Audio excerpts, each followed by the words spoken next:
আসসালামু আলাইকুম ওয়া রাহমাতুল্লাহ। নাহমাদুহু ওয়া নুসাল্লি আলা রাসূলিহিল কারীম, আম্মা বা'দ।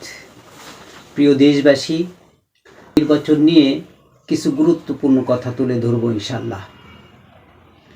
ইসলামিক রাষ্ট্র প্রতিষ্ঠিত না থাকায় সৎ ও যোগ্য প্রার্থীকে ভোট দেওয়া আমাদের পবিত্র আমানত হয়ে পড়েছে, যার মাধ্যমে 18 কোটি মানুষের ভাগ্য নির্ধারণ হবে।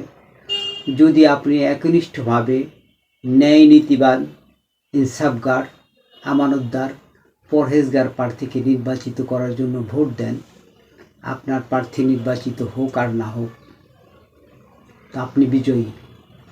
কেননা আপনি যোগ্য প্রার্থীকে ভোট দিয়েছেন, আপনি হকের পথে আছেন। তাই সমস্ত দেশবাসীকে